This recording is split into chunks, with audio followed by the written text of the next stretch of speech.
Rin sits at her desk, dreading the end of the school day.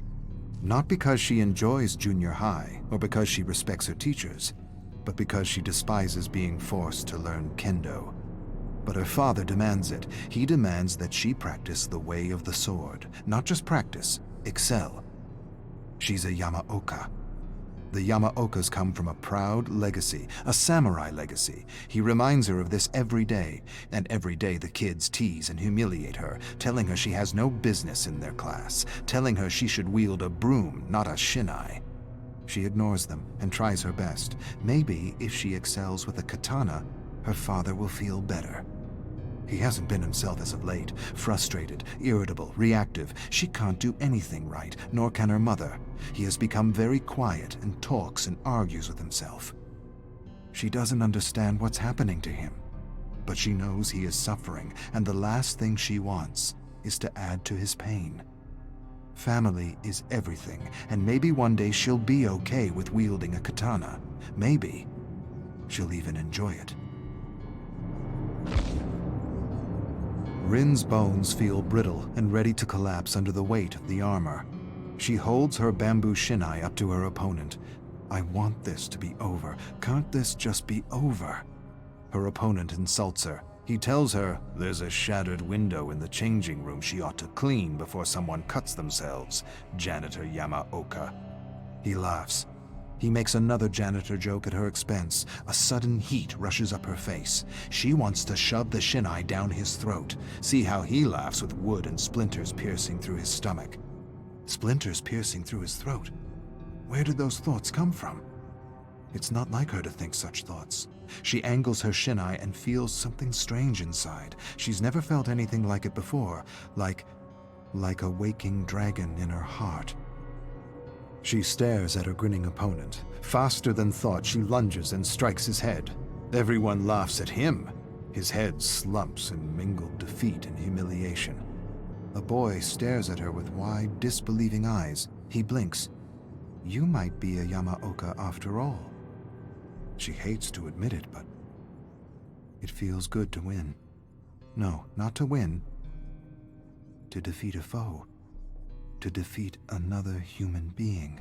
Defeat another human being? Why would I think this? These aren't my thoughts. But they are. She doesn't understand what happened.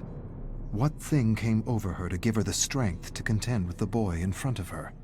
He isn't laughing anymore. He glares at her. She beat him. Not once, not twice.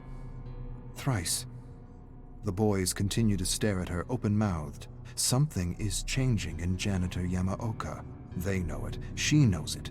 She feels the waking dragon in her heart.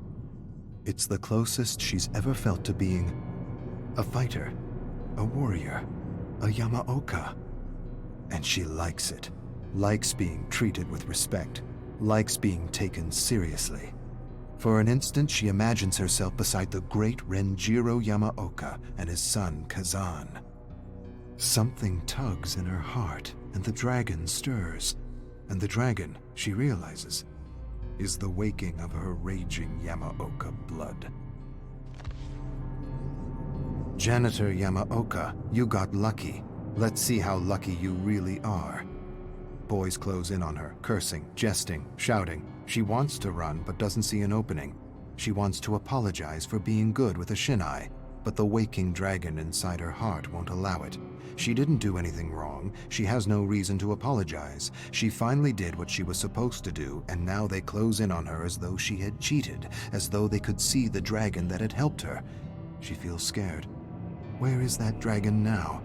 Where is the spirit of her ancestors?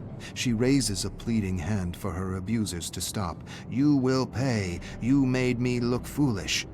For a moment, there is an opening between two boys, and there's no hesitation, only action. She charges through and storms across the schoolyard with a group of angry boys in pursuit. She quickly ducks behind a garbage bin and watches the boys run past her.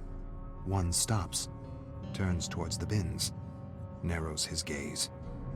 She holds her breath. She can hear her heart pounding in her head.